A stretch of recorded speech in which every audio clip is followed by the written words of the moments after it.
18 দলের টানা 60 ঘন্টা হরতালের দ্বিতীয় দিনেও চলছে গাড়ি ভাঙচুর, ককটেল বিস্ফোরণ। ফেনীতে পুলিশের উপর জামায়াত শিবিরের হামলা। রাতে রাজধানীর শাহজাহানপুরে সিএনজি অটোরিকশায় পেট্রোল ঢেলে ককটেল নিক্ষেপ, আগুনে পুড়ে চালক হাসপাতালে। টান দিলে ওরা গাড়ির ভিতর বোমা ফেলেছে। দেখছিলেন প্রধান শিরোনাম। সকালের সময় আপনাদের সঙ্গে আছি আমি শেখ ফাতেমা বারা এবং আমি কামাল উদ্দিন রনি। আমার চুলের জন্য নো অ্যামোনিয়া, নো পেরক্সাইড, শুধু ন্যাচারাল ভাসমল। এবারে অন্যান্য শীর্ষ সংবাদ। হরতালের প্রথম দিনেই অভ্যুত্থান ঘটিয়েছে জনগণ, সংলাপের জন্য হরতাল বাধা নয়, মন্তব্য মির্জা ফখরুলের। ইতিবাচক রাজনীতির স্বার্থে সংলাপের অপেক্ষায় সরকারি দল, আলোচনা না হলে এর দায়ভার বিএনপির, মন্তব্য আওয়ামী লীগের। সহিংসতা গণতান্ত্রিক প্রক্রিয়ার অংশ নয়, রাজনৈতিক দলগুলোকে আবারও গঠনমূলক সংলাপে বসার আহ্বান যুক্তরাষ্ট্রের। এবং দেশীয় অস্ত্রশস্ত্র নিয়ে লালমনিরহাটের রাস্তায় রাস্তায় বিএনপি নেতা দুলুর সমর্থকদের পাহারা, ঢুকতে পারছে না আইন শৃঙ্খলা বাহিনী।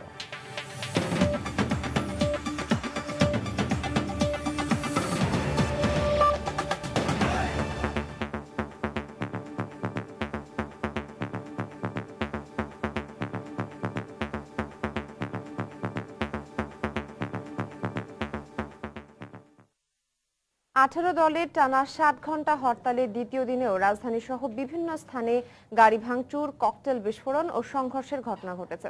সকালে রাজধানীর কচুক্ষেতে একটি সিএনজি ভাঙচুর এবং বেশ কয়েকটি ককটেল বিস্ফোরণ ঘটায় হরতাল সমর্থকরা। এছাড়া রাজধানী যাত্রাবাড়ির দনিয়ায় একটি মিছিল বের করে হরতাল সমর্থকরা। এ সময় তারা ওয়ার্ড আওয়ামী লীগের অফিসে আগুন ধরিয়ে দেয়। এছাড়া সকালে রাজধানীর হাতিরঝিলে বেশ কয়েকটি ককটেল বিস্ফোরণ ঘটায় হরতাল সমর্থকরা। অন্যদিকে হরতালকে ঘিরে ভোর থেকে রাজধানীর নয়াপল্টনে বিএনপি কার্যালয়ের সামনে বিপুল সংখ্যক পুলিশ মোতায়েন করা হয়েছে। এছাড়া রাজধানীর বিভিন্ন গুরুত্বপূর্ণ সড়ক ও মোড়ে পুলিশি টহল জোরদার করা হয়েছে। সাথে নাশকতা ঠেকাতে জলকামান ও সাজোয়া যানের টহল বাড়ানো হয়েছে। তবে সড়কগুলোতে যান চলাচল রয়েছে হাতে গোনা।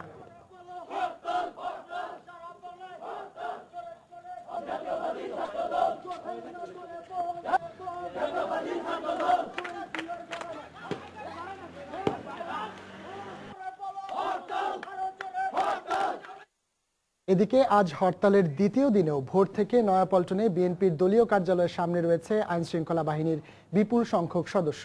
এই মুহূর্তে সেখানে আছেন আমাদের রিপোর্টার সালাউদ্দিন সুমন। আমরা সরাসরি চলে যাচ্ছি তার কাছে। সুমন, বিএনপির কার্যালয়ের সামনে এখন কি অবস্থা? এর অধীনে নির্বাচনের জন্য 18 দল, বিএনপি নেতৃত্বাধীন 18 দলের যে 3 দিনের হরতাল ডাকা হয়েছে, সেই হরতালের আজ দ্বিতীয় দিনের শুরু হয়েছে। আমরা নয়াপল্টন বিএনপি কার্যালয়ের সামনে এখন অবস্থান করছি। এখানে কিন্তু গাড়ির চলাচল করছে কিছুটা কম, মানুষজনের আনাগোনাও কিছুটা কম।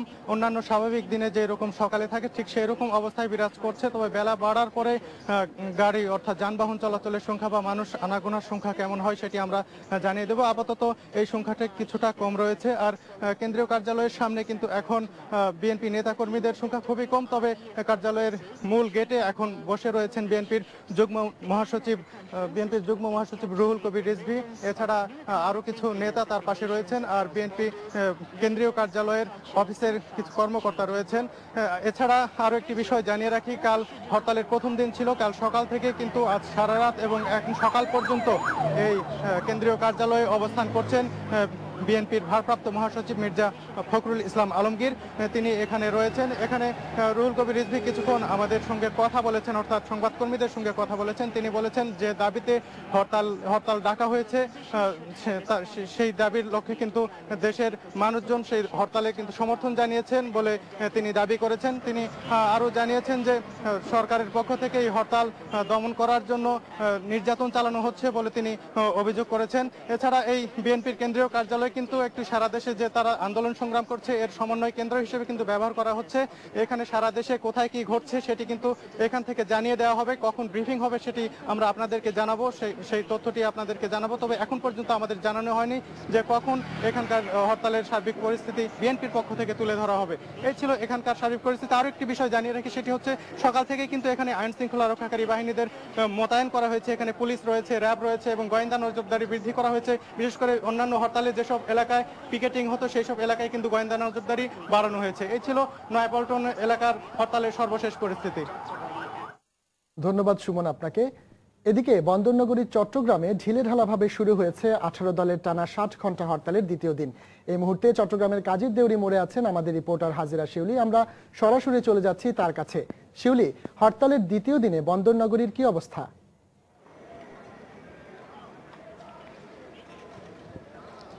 বন্দরনগরী চট্টগ্রামে বিএনপি ও 18 দলের ডাকা 60 ঘন্টার হরতালের দ্বিতীয় দিন। এখন পর্যন্ত সার্বিক পরিস্থিতি স্বাভাবিক রয়েছে। নগরী বা জেলার কোথাও কোনো ধরনের অপ্রীতিকর ঘটনার খবর পাওয়া যায়নি। তবে আইনশৃঙ্খলা পরিস্থিতি স্বাভাবিক রাখতে নগরীর বিভিন্ন পয়েন্ট জুড়ে রয়েছে আইনশৃঙ্খলা রক্ষাকারী বাহিনীর সতর্ক অবস্থান। সকাল 7টার পর থেকেই বিএনপি 18 দলের শরিক নেতাকর্মীরা মাঠে নেমেছেন এবং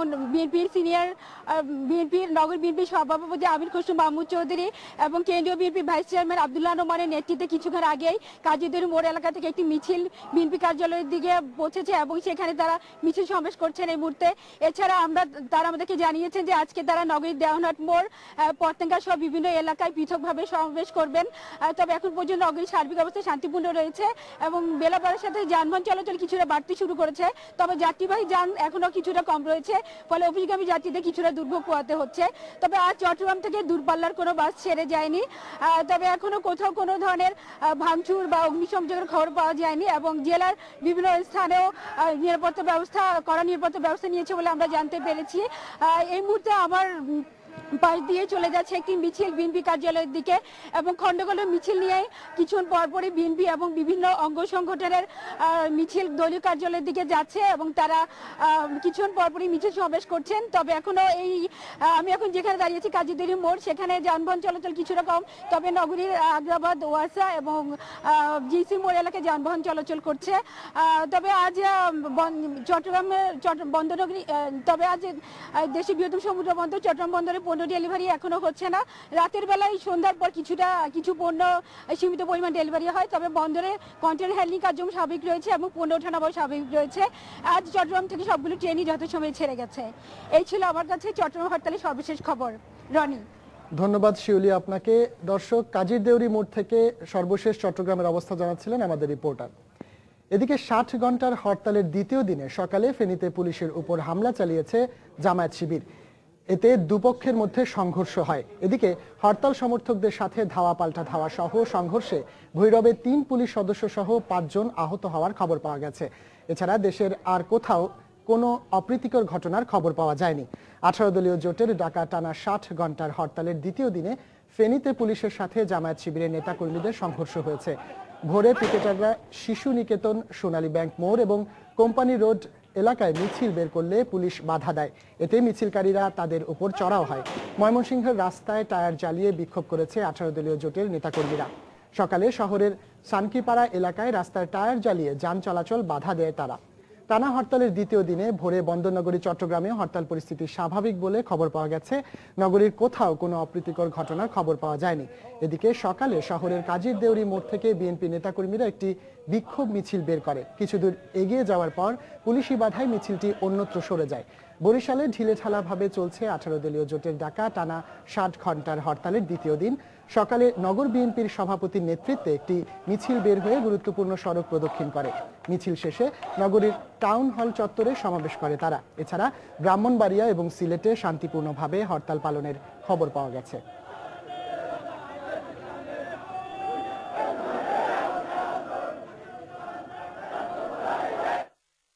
এদিকে 18 দলের এই হরতালের দ্বিতীয় দিনেও জনগণ স্বতঃস্ফূর্তভাবে সাড়া দিয়েছে বলে দাবি করেছেন বিএনপির যুগ্ম মহাসচিব রুহুল কবির রেজভী। সকালে নয়াপল্টনে দলটির কেন্দ্রীয় কার্যালয়ে সাংবাদিকদের সঙ্গে কথা বলেন তিনি। যে দাবির উপর ভিত্তি করে দেশনেত্রী বেগম খালেদা জিয়া 25 অক্টোবর 60 ঘন্টার হরতাল আহ্বান করেছেন, সে হরতাল সার্বিকভাবে সাফল্যমণ্ডিত হচ্ছে। পুলিশের শত নির্যাতন, আইন শৃঙ্খলা বাহিনীর ছত্রছায়ায় আওয়ামী যুবলীগ, ছাত্রলীগ গতকালকে যে তাণ্ডব চালিয়েছে, আমাদের মানুষদেরকে হত্যা করেছে, এর মুখেও জনগণ আজকে নেমে এসেছে। জেলায় জেলায় শত শত মানুষ, হাজার হাজার মানুষ অত্যাচারের বুলেট বরণ করে হলেও তারা হরতালকে পালন করছেন। অন্যদিকে হরতালের সমর্থনে গতকাল সন্ধ্যার পরও রাজধানীর বিভিন্ন এলাকায় মিছিল, ককটেল বিস্ফোরণ, গাড়ি ভাঙচুর ও অগ্নিসংযোগের ঘটনা ঘটেছে। তবে বড় ধরনের নাশকতা ঠেকাতে তৎপর ছিল আইন শৃঙ্খলা রক্ষা বাহিনীর সদস্যরা।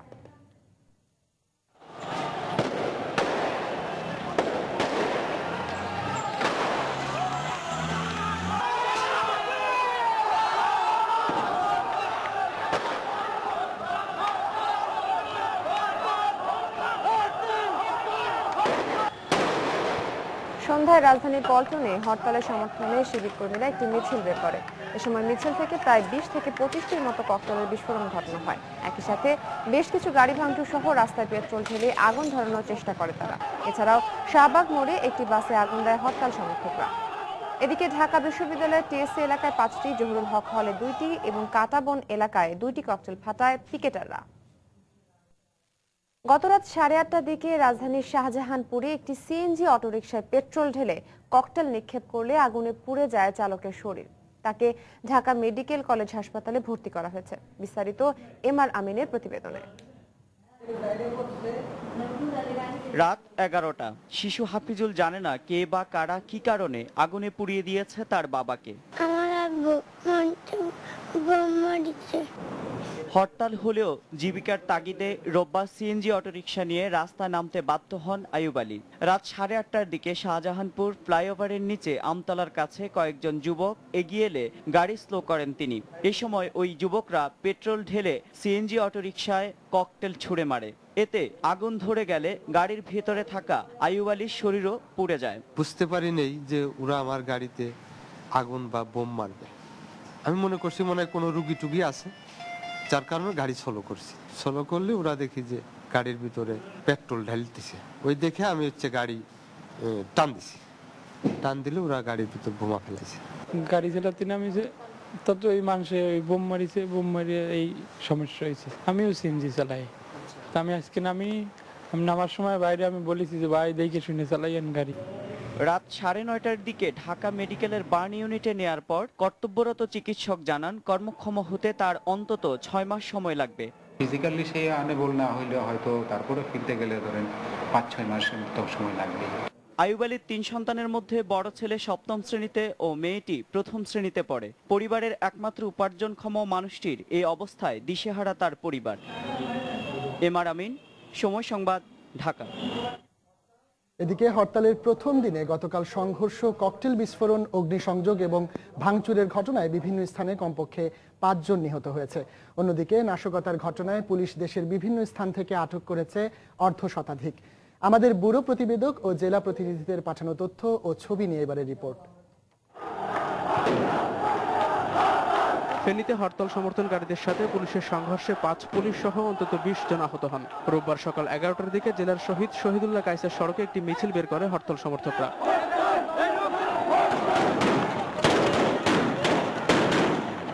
মিছিলটি ফেনী মডেল থানার সামনে এসে পুলিশি বাধার মুখে পড়লে সংঘর্ষ শুরু হয়। পরিস্থিতি নিয়ন্ত্রণে শতাধিক রাউন্ড টিয়ারশেল ও শটগানের গুলি ছোড়ে পুলিশ। পরে বিজিবির সহায়তায় পরিস্থিতি নিয়ন্ত্রণে আসে।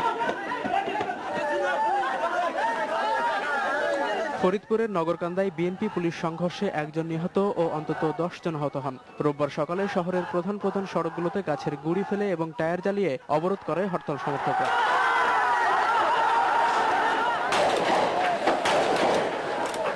তাদেরকে ছত্রভঙ্গ করতে বেশ কয়েক রাউন্ড টিয়ারশেল, রাবার বুলেট ও শটগানের গুলি ছোড়ে পুলিশ। সংঘর্ষে মারুফ নামে এক বিএনপি কর্মী নিহত হন। যশোরের অভয়নগরে হরতাল সমর্থক ও হরতাল বিরোধীদের সংঘর্ষে 1 জন নিহত ও কমপক্ষে 4 জন আহত হন। এলাকাবাসী জানায় রোববার সকালে হরতাল বিরোধী মহড়া দিচ্ছিল যুবলীগের কয়েকজন স্থানীয় নেতাকর্মী। এ সময় হরতাল সমর্থকরা ধাওয়া দিয়ে শিমুল নামে যুবলীগের এক নেতাকে বেদম মারধর করলে ঘটনাস্থলেই তার মৃত্যু হয়। এদিকে পিরোজপুরের জিয়ানগরে হরতাল সমর্থকদের ধারালো অস্ত্রের আঘাতে স্বপনশীল নামে এক যুবলীগ কর্মী নিহত হন। পুলিশ জানায় এদিন সকালে হরতাল সমর্থকরা জিয়ানগরে যুবলীগ কর্মীদের উপর হামলা করলে 3 জন গুরুতর আহত হন। পরে হাসপাতালে নেওয়া হলে স্বপনশীলের মৃত্যু হয়। এছাড়া সদর উপজেলায় পুলিশের সাথে সংঘর্ষে হরতাল সমর্থকদের 2 জন গুলিবিদ্ধ হন। পাবনার ঈশ্বরদীতে হরতাল সমর্থকদের সাথে হরতাল বিরোধীদের সংঘর্ষে 1 জন নিহত ও অন্তত 20 জন আহত হন। রোববার দুপুরের এই সংঘর্ষের পর বেশ কয়েকটি মোটরসাইকেল ও আওয়ামী লীগের স্থানীয় কয়েকজন নেতার বাড়িতে আগুন দেয় হরতাল সমর্থকরা। অন্যদিকে রোববার সকালে চট্টগ্রামের হাটহাজারী উপজেলার নাজিরহাটে পুলিশের সাথে সংঘর্ষে বিএনপির 5 কর্মী আহত হন। এছাড়া নগরীর Almas cinema hall, station road ও কাজীর দেউরি সহ বেশ কিছু এলাকায় কয়েকটি যানবাহনে ভাঙচুর ও আগুন দেয় পিকেটাররা।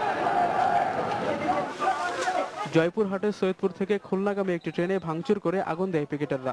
এ সময় অন্তত 30 জন আহত হন। এদিকে গাজীপুরের চান্দনার চৌরাস্তা এলাকায় হরতালের সমর্থনে বের হওয়া মিছিল থেকে পুলিশের উপর হামলা করে পিকেটাররা। এ সময় পুলিশের উপরে বেশ কয়েকটি ককটেল নিক্ষেপ করে তারা। পরে বেশ কয়েক রাউন্ড টিয়ার শেল ও রাবার বুলেট নিক্ষেপ করে পরিস্থিতি নিয়ন্ত্রণে আনে পুলিশ। এছাড়া বরিশাল, খুলনা, সাতক্ষীরা, ঠাকুরগাঁও, পটুয়াখালী, নরসিংদী, সিরাজগঞ্জ, লক্ষ্মীপুর, চাঁদপুর, দিনাজপুর, নড়াইল, ব্রাহ্মণবাড়িয়া সহ দেশের বিভিন্ন স্থানে পিকেটারদের সাথে পুলিশের ধাওয়া পাল্টা ধাওয়া, গাড়ি ভাঙচুর ও অগ্নিসংযোগের খবর পাওয়া গেছে। তারাকুজ্জামান শিমুল, সময় সংবাদ। অন্যদিকে গতকাল দিনভর রাজধানীর বিভিন্ন স্থানে মিছিল, গাড়ি ভাঙচুর, আগুন ও ককটেল বিস্ফোরণের ঘটনা ঘটেছে। পাশাপাশি নাশকতা ঠেকাতে তৎপর ছিল পুলিশ।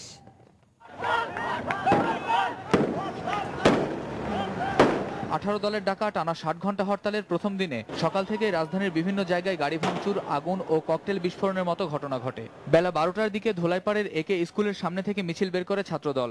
এ সময় মিছিল থেকে 4টি ককটেল বিস্ফোরণ ঘটানো হয়। হরতাল সমর্থনকারীরা রাজধানীর শনির আখড়ায় সকালে 2টি বাস ভাঙচুর ও একটি বাসে আগুন দেয়। এ সময় বাসে থাকা যাত্রীরা আতঙ্কিত হয়ে পড়েন। গাবতলীতে 2টি বিআরটিসি দোতলা বাসে আগুন দেয় দুর্বৃত্তরা। এ সময় বাস দুটি সম্পূর্ণ পুড়ে যায়।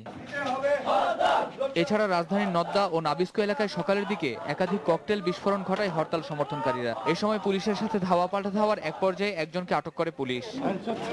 এদিকে যাত্রাবাড়িতে 48 নম্বর ওয়ার্ড আওয়ামী লীগের অফিসে পেট্রোল বোমা ছোড়ে দুর্বৃত্তরা। আর অন্যদিকে সকাল 9:30টার দিকে হরতালের সমর্থনে সংসদ ভবনের দক্ষিণ প্লাজায় একটি মিছিল বের করে বিএনপির কয়েকজন সংসদ সদস্য। তারা হরতালের সমর্থনে স্লোগান দেয়। এছাড়াও বিচ্ছিন্নভাবে বেশ কিছু যানবাহনে ভাঙচুর, আগুন ও ককটেল বিস্ফোরণের খবর পাওয়া গেছে। সকাল থেকে রাজধানীর বিভিন্ন গুরুত্বপূর্ণ সড়ক ও মোড়ে জোরদার ছিল পুলিশি টহল। এছাড়া নাশকতা ঠেকাতে বাড়ানো হয়েছে জলকামান ও সাজোয়া যানের সংখ্যা। কামরুজ্জামান মামুন, সময় সংবাদ, ঢাকা। আলোচনার জন্য হরতাল কোনো বাধা হতে পারে না বলে মন্তব্য করেছেন বিএনপির ভারপ্রাপ্ত মহাসচিব মির্জা ফখরুল ইসলাম আলমগীর। এছাড়া হরতালের প্রথম দিনে জনগণ সরকারের বিরুদ্ধে অভ্যুত্থান ঘটিয়েছে বলে মন্তব্য করেন তিনি। গতকাল নয়াপল্টনে দলটির কেন্দ্রীয় কার্যালয়ে আলাদা সংবাদ সম্মেলনে এসব কথা বলেন তিনি।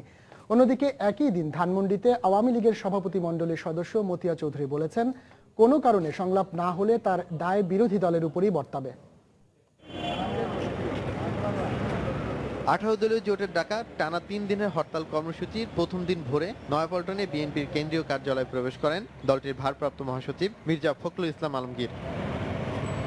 এরপর 11:30টার দিকে তার কার্যালয়ে সাংবাদিকদের সঙ্গে কথা বলেন তিনি। এ সময় তিনি বলেন, হরতাল কর্মসূচি দুই দলের সংলাপে বাধা হবে না।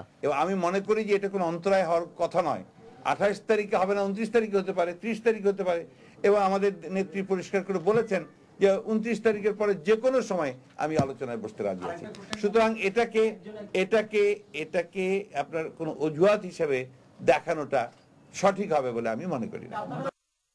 পরে বিকেলে সারাদিনে দেশব্যাপী হরতালের পরিস্থিতি তুলে ধরে আনুষ্ঠানিক সংবাদ সম্মেলন করেন মির্জা ফখরুল। সংবাদ সম্মেলনে তিনি বলেন, হরতালের প্রথম দিনে জনগণ অভ্যুত্থান ঘটিয়েছে। হরতালের প্রথম দিন ইতিমধ্যেই সরকার জনগণের এই স্বতঃস্ফূর্ত অভ্যুত্থানকে দমন করবার জন্য বিভিন্ন স্থানে তারা গুলি করেছে। এদিকে ধানমন্ডিতে আওয়ামী লীগের দলীয় সভানেত্রীর কার্যালয়ে আয়োজিত এক সংবাদ সম্মেলনে দলটির সভাপতিমণ্ডলীর সদস্য মতিয়া চৌধুরী বলেন, সংলাপ না হলে তার দায় বিরোধী দলের উপরই বর্তাবে। আমরা কোনো কিছুই আশা ছাড়ি না, বিশেষ করে ইতিবাচক রাজনীতির প্রশ্নে আমরা অধৈর্য হতে চাই না। অধৈর্য হয়ে আমরা জনগণের যে কষ্টের ভিতরে ফেলবো এই রাজনীতি আমরা শিখি না। এ সময় তিনি বিরোধী দলীয় নেত্রীকে ধ্বংসযজ্ঞ ও সংঘাতের রাজনীতি পরিহার করে নির্বাচনের পথে আসতে আহ্বান জানান। সংঘাত মুক্তি আপনি পরিবর্তন করুন। মানোয়ার হোসেন, সময় সংবাদ, ঢাকা। প্রধানমন্ত্রী শেখ হাসিনার নেয়া সংলাপের উদ্যোগ বিরোধী দলীয় নেতা আলটিমেটাম দিয়ে নষ্ট করে দিয়েছেন বলে মন্তব্য করেছেন আওয়ামী লীগের উপদেষ্টা মণ্ডলীর সদস্য তোফায়েল আহমেদ। গতকাল নবম জাতীয় সংসদের চলতি অধিবেশনে বিরোধী দলের ডাকা হরতাল এবং দুই নেত্রীর ফোন আলাপ প্রসঙ্গে এইসব কথা বলেন তিনি। যখনই আমাদের মাননীয় প্রধানমন্ত্রী সংলাপের উদ্যোগ গ্রহণ করেন, তখনই বেগম খালেদা জিয়া মাননীয় বিরোধী দলের নেতা আলটিমেটাম দেন।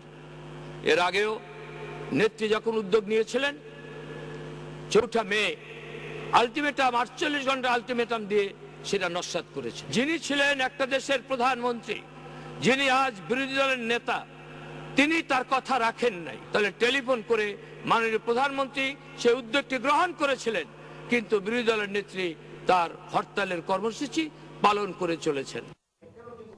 সুষ্ঠু ও নিরপেক্ষ নির্বাচনের জন্য দেশের প্রধান রাজনৈতিক দলগুলোর মাঝে সংলাপ চায় যুক্তরাষ্ট্র। গতকাল রাজধানীর বারিধারায় মার্কিন দূতাবাসের এক সংবাদ বিবৃতিতে এই আহ্বানের কথা জানানো হয়। এতে বাংলাদেশে নিযুক্ত যুক্তরাষ্ট্রের রাষ্ট্রদূত ডেন মজিনা বলেন, প্রধানমন্ত্রী শেখ হাসিনা ও বিরোধী দলীয় নেতা বেগম খালেদা জিয়ার ফোনালাপ সাম্প্রতিক রাজনীতি এবং সংলাপের জন্য ইতিবাচক। একই সাথে সাম্প্রতিক সহিংস পরিস্থিতিতে উদ্বেগ প্রকাশ করে রাজনৈতিক দলগুলোকে সহিংসতার পথ থেকে সরে আসারও আহ্বান জানান তিনি।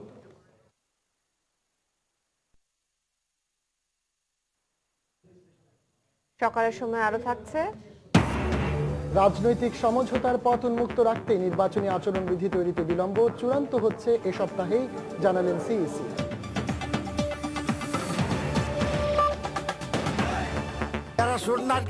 বাংলাদেশের 1 নম্বর ব্র্যান্ড। প্রধানমন্ত্রী শেখ হাসিনার সভাপতিত্বে আওয়ামী লীগের পার্লামেন্টারি বোর্ডের সভা হয়েছে গত রাতে। রাত 9টার দিকে শুরু হওয়া এই সভায় দলের সাধারণ সম্পাদক সৈয়দ আশরাফ, তোফায়েল আহমেদ, কৃষিমন্ত্রী মতিয়া চৌধুরী, যোগাযোগ মন্ত্রী ওবায়দুল কাদের, আমির হোসেন আমু সহ অন্যরা উপস্থিত ছিলেন। সভায় আগামী নির্বাচন এবং দলীয় প্রার্থী মনোনয়ন নিয়ে আলোচনা হয় বলে দলীয় সূত্র জানায়।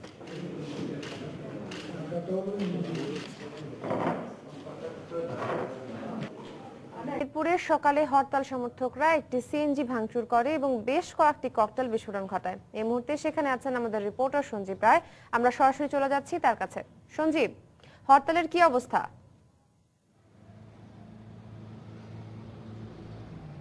আপনাকে ধন্যবাদ। আপনি জানেন যে সকাল থেকে এই হরতাল পরিস্থিতির খোঁজ খবর রাখছি আমি মিরপুর এলাকায়। এই মুহূর্তে দাঁড়িয়ে রয়েছি মিরপুর 1-এ এবং এখানে যে পরিস্থিতি আপনাকে জানাবো সেটি হচ্ছে যে সকাল থেকে এখানে হরতাল সমর্থনকারী যারা রয়েছে, যারা হরতাল ডেকেছে, তাদের পক্ষ থেকে কোনো ধরনের কর্মসূচি আমাদের চোখে পড়েনি এবং পিকেটারদের কোনো অবস্থান এই এলাকায় নেই। তবে এর আগে যেমনটি জানিয়েছিলাম যে মিরপুর 10 থেকে শুরু করে কাফরুল থানার দিকে বেশ কয়েকটি অলিতে গলিতে হরতাল সমর্থনকারীরা বের হওয়ার চেষ্টা করেছেন, তাদের পুলিশ বাধা দেওয়ার চেষ্টা করেছে এবং অনেকে সেখানে ককটেল বিস্ফোরণ করে হরতালের পক্ষে যে সমর্থন সেটি জানান দেওয়ার চেষ্টা করেছেন।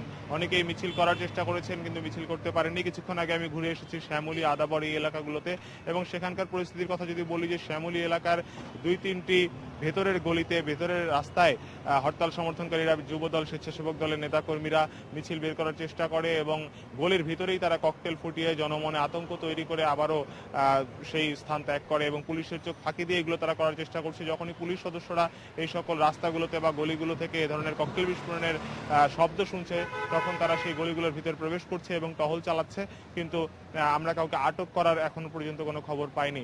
অন্যদিকে মিরপুর 10-এ সকাল 6টার আগে যান চলাচল পরিস্থিতি কিছুটা কম থাকলেও সকাল 6টার পর থেকে বেলা বাড়ার সাথে সাথে কিন্তু যান চলাচল এই সকল এলাকায় বাড়ছে এবং মিরপুর 10 নম্বর থেকে শুরু করে বিভিন্ন রুটে রাজধানীর যাত্রাবাড়ি, গুলিস্তান, মতিঝিল সহ বিভিন্ন রুটের সাধারণ যে গণপরিবহনগুলো সেগুলোর সংখ্যা কিন্তু বাড়ছে। মিরপুর 1-এও একই ধরনের পরিস্থিতি আমরা দেখছি যে সাধারণ গণপরিবহনগুলোর সংখ্যা বাড়ছে কিন্তু সাধারণ অফিসগামী মানুষের কিন্তু ভোগান্তি এখানেও একই রকম এবং তারা ঘন্টার পর ঘন্টা অনেকে দাঁড়িয়ে থাকছেন, অপেক্ষা করছেন, কেউ রিক্সা বা সিএনজি যোগে যাওয়ার চেষ্টা করছেন।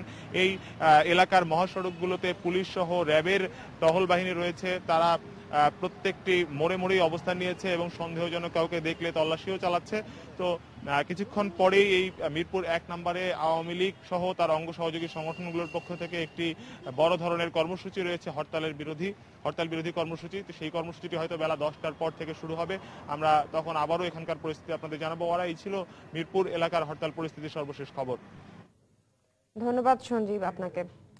রাজধানীর 7 রাস্তার মোড় এলাকায় আছেন আমাদের রিপোর্টার তানিন মেহেদি। সেখানকার হরতাল পরিস্থিতি জানতে আমরা এখন সরাসরি চলে যাচ্ছি তার কাছে। তানিন, এখন হরতালের কি অবস্থা? সকাল থেকে রাজধানীর তেজগাঁও এলাকায় কিন্তু যান চলাচল অনেকটা কম রয়েছে এবং বেলা বাড়ার সঙ্গে সঙ্গে কিন্তু সেই একই চিত্র আমরা দেখেছি। কিন্তু ঠিক এই মুহূর্তেও কিন্তু তেজগাঁওয়ের আমি 7 রাস্তা মোড়ে অবস্থান করছি এবং 7 রাস্তা মোড় থেকে বিভিন্ন রুটের যে যাত্রীবাহী বাস রয়েছে সেই যাত্রীবাহী বাসের সংখ্যা কিন্তু বেশ কম আমরা দেখতে পাচ্ছি। মানে হরতালের প্রভাব কিন্তু এখানে পড়েছে সেটা আমরা স্পষ্ট দেখতে পাচ্ছি। যাত্রীবাহী বাসের পাশাপাশি কিন্তু এই রাস্তা দিয়ে বেশ কিছু সিএনজি চালিত অটোরিকশা এবং লেগুনাকে আমরা চলাফেরা করতে দেখেছি। তবে সকালের দিকে কিন্তু সকাল 7টার দিকে পলিটেকনিক ইনস্টিটিউট ছাত্র দলের পক্ষ থেকে কিন্তু হরতালের পক্ষ থেকে একটি মিছিল বের করা হয় এবং সেই মিছিল থেকে 4-5টি ককটেল বিস্ফোরণ করা হয়, কিন্তু সেই মিছিল থেকে কিন্তু কোনো পিকেটারকে কিন্তু পুলিশ আটক করতে পারেনি এবং এই ঘটনায় কিন্তু কেউ হতাহত হয়নি। এরপর থেকে কিন্তু ঠিক এই মুহূর্তে 7 রাস্তা মোড়ে নিরাপত্তা ব্যবস্থা কিন্তু পুলিশ জোরদার করেছে। দর্শক, আপনারা দেখতে পাচ্ছেন যে এই মুহূর্তে কিন্তু পুলিশ সিএনজি অটোরিকশা কিংবা প্রাইভেট কার এবং মোটরসাইকেল আরোহী যারা রয়েছেন যাদেরকে তারা সন্দেহ করছেন তাদেরকে কিন্তু তারা থামিয়ে তাদের শরীরে তারা বিভিন্ন তল্লাশি চালাচ্ছেন। আর পাশাপাশি কিন্তু এখন সকাল 7টার পর থেকে কিন্তু তেজগাঁও মোড়ে কিংবা 7 রাস্তা এলাকায় হরতালের সমর্থনে কোনো ধরনের পিকেটিং কিংবা নাশকতার খবর পাওয়া যায়নি এবং যাত্রীবাহী বাসের সংখ্যাও কিন্তু বেশ কম আমরা দেখতে পাচ্ছি। তো এই ছিল তেজগাঁও 7 রাস্তা মোড়ের হরতালের সর্বশেষ পরিস্থিতি। ধন্যবাদ তানিন। দর্শক, রাজধানীর 7 রাস্তা মোড় থেকে সেখানকার হরতাল পরিস্থিতি জানাচ্ছিলেন আমাদের রিপোর্টার তানিন মেহেদি। সংলাপ ব্যাহত হলে তার দায় বিএনপিকে নিতে হবে বলে মন্তব্য করেছেন আওয়ামী লীগ নেতারা। গতকাল রাজধানীর বঙ্গবন্ধু এভিনিউতে আওয়ামী লীগ কার্যালয়ের সামনে এক অবস্থান কর্মসূচিতে তারা এসব কথা বলেন। বিরোধী নেত্রী মাননীয় প্রধানমন্ত্রীর এই প্রস্তাবনে সাড়া না দিয়ে উনি জাতির সঙ্গে বেইমানি করেছেন, মুনাফিকি করেছেন। এরপরে এই আলাপ আলোচনা বা সংলাপ ব্যর্থ হওয়ার সমস্ত দায় দায়িত্ব থাকবে বিরোধী নেত্রীর উপরে, বিএনপির উপরেই থাকবে। আমরা সংলাপের মধ্য দিয়ে সমাধান চেয়েছিলাম, তিনি সহিষ্ণুতার পথ বেছে নিয়েছেন। আসলে বিএনপি এখন জামাতের পেটে ঢুকে গেছে। অবারিত লাইসেন্স দিয়েছে জামাত শিবির এবং তাদের ক্যাডার বাহিনীকে বাংলাদেশে সন্ত্রাস এবং নৈরাজ্য চালানোর জন্য। তারা সংলাপে আসবে কিনা আমরা বিশ্বাস করি না, কারণ তারা একের পর এক অজুহাত দিয়ে তারা গণতন্ত্রকে ধ্বংসের ষড়যন্ত্রে লিপ্ত।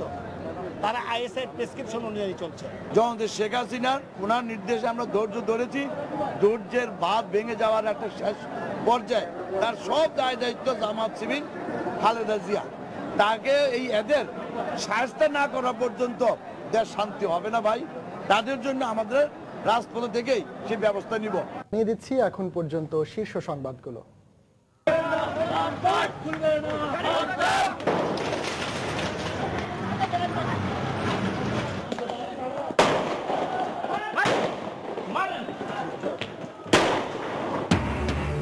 হরতালের দ্বিতীয় দিনেও চলছে গাড়ি ভাঙচুর, ককটেল বিস্ফোরণ। ফেনীতে পুলিশের উপর জামায়াত শিবিরের হামলা। হরতালে রাজধানীর শাহজাহানপুরে সিএনজি অটোরিকশায় পেট্রোল ঢেলে ককটেল নিক্ষেপ, আগুনে পুড়ে চালক হাসপাতালে। হরতালের প্রথম দিনেই অভ্যুত্থান ঘটিয়েছে জনগণ। সংলাপের জন্য হরতাল বাধা নয়, মন্তব্য মির্জা ফখরুলের। এবং ইতিবাচক রাজনীতির স্বার্থে সংলাপের অপেক্ষায় সরকারি দল, আলোচনা না হলে এর দায় বিএনপির, মন্তব্য আওয়ামী লীগের।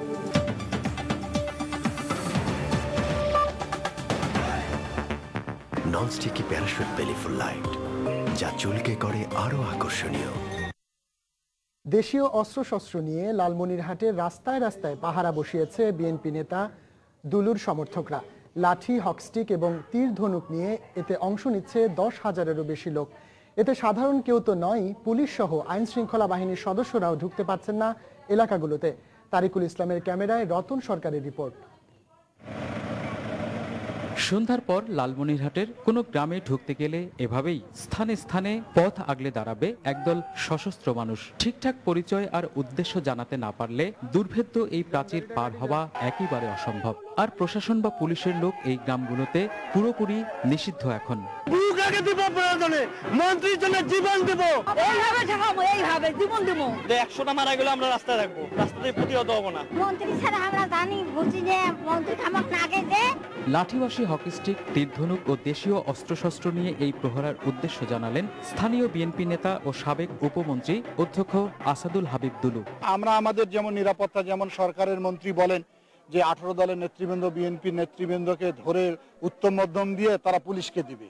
তা আমাদের তো সরকারের মন্ত্রী যদি এই ধরনের কথা বলতে পারেন, স্বাভাবিক কারণে আমাদের নিজেদের নিরাপত্তাটাও আমাদেরকে চিন্তা করতে হয়েছে।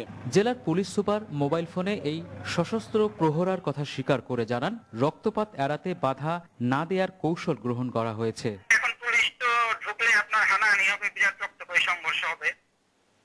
আমরা সেটা যাতে বড় ধরনের এড়ানোর জন্য আমরা একটু কৌশলগতভাবে এগোনোর চেষ্টা করতেছি। আসাদুল হাবিব দুলুর গ্রেফতার বা গুম এড়াতে সাধারণ মানুষ স্বপ্রণোদিত এই প্রহরা বসিয়েছে বলে বিএনপির পক্ষ থেকে দাবি করা হলেও তাকে গ্রেফতারের কোনো পরিকল্পনা নেই বলে জানিয়েছে পুলিশ। লালমনিরহাটের বড়বাড়ি থেকে রতন সরকার, সময় সংবাদ। আবার হরতালের খবর। 18 দলের টানা 60 ঘন্টা হরতালের দ্বিতীয় দিনে আজ সকাল থেকে রাজধানী গুলশানের পরিস্থিতি মোটামুটি স্বাভাবিক। এই মুহূর্তে ওই এলাকায় আছেন আমাদের রিপোর্টার কামরুল হাসান। আমরা সরাসরি চলে যাচ্ছি তার কাছে। কামরুল, হরতাল পরিস্থিতি কি? হরতালে আজকের গুলশান 1-এ কোনো সহিংসতার ঘটনা এখনো পর্যন্ত আমাদের নজরে পড়েনি। গুলশান 1, মহাখালী, গুলশান 2 এই এলাকাটাতে সহিংসতার ঘটনা আমরা দেখিনি। এর বাইরে হরতালের বিপক্ষে যে মিছিলগুলো হয় সেগুলো আমাদের নজরে আসেনি। এমনিতে এই গুলশান 1 এলাকাটা এখন সকালের তুলনায় অনেকটাই কর্মচঞ্চল হয়ে উঠেছে। সকালের দিকে গাড়ি চলাচল অনেকটাই কম ছিল। যে ব্যাপারটা আমরা আপনাকে বোঝাতে যাচ্ছি যে কাউন্টার বাস, ইভেন বড় বড় বাসগুলো যেগুলো লোকাল, সেগুলোও কিন্তু এখানে চলাচল করেনি সকালবেলা, কিন্তু এখন কিছুটা চলাচল বেড়েছে। তবে সকাল থেকে হিউম্যান হলার এবং সিএনজি রিক্সা এগুলোর চলাচল বেশি ছিল। আর এর বাইরে আরেকটা বিষয় বলে রাখি, আশপাশের এলাকাগুলোর যে অবস্থা, যে হাতিরঝিল এলাকাতে সকাল 7টার দিকে একটি মিছিল বের করে রামপুরা থানা ছাত্রদল, সেখান থেকে মিছিল থেকে 2টা ককটেল বিস্ফোরণ ঘটানো হয় এবং রাস্তায় আগুনও দেওয়া হয়। তবে কোনো গাড়ি না থাকায় সে সময় কোনো গাড়ি ভাঙচুরের ঘটনা ঘটেনি।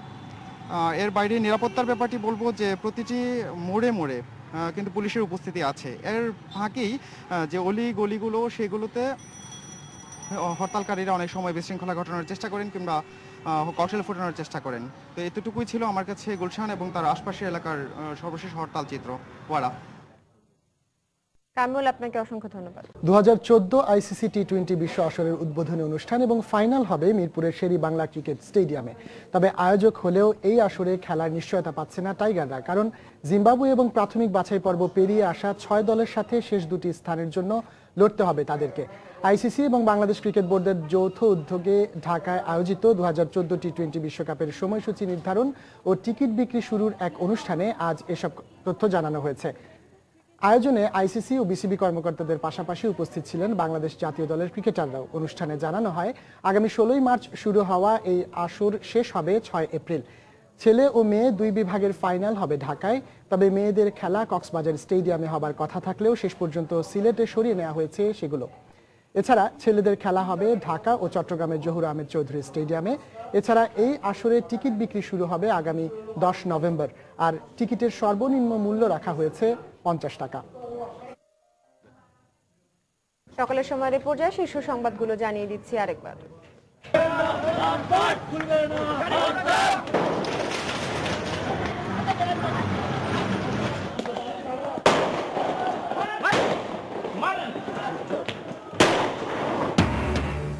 হরতালের দ্বিতীয় দিনেও চলছে গাড়ি ভাঙচুর, ককটেল বিস্ফোরণ। ফেনীতে পুলিশের উপর জামায়াত শিবিরের হামলা। হরতালে রাজধানীর শাহজাহানপুরে সিএনজি অটোরিকশায় পেট্রোল ঢেলে ককটেল নিক্ষেপ, আগুনে পুড়ে চালক হাসপাতালে। হরতালের প্রথম দিনেই অভ্যুত্থান ঘটিয়েছে জনগণ, সংলাপের জন্য হরতাল বাধা নয়, মন্তব্য মির্জা ফখরুলের। ইতিবাচক রাজনীতির স্বার্থে সংলাপের অপেক্ষায় সরকারি দল, আলোচনা না হলে এর দায় বিএনপির, মন্তব্য আওয়ামী লীগের। এবং দেশীয় অস্ত্রশস্ত্র নিয়ে লালমনিরহাটের রাস্তায় রাস্তায় বিএনপি নেতা দুলুর সমর্থকদের পাহারা, ঢুকতে পারছে না আইন শৃঙ্খলা বাহিনীও। দর্শক, এই ছিল আমাদের সকালের সময়। সর্বশেষ নিউজ পেতে আপনারা লগ ইন করুন সময়নিউজ.টিভিতে আর সঙ্গেই থাকুন সময়।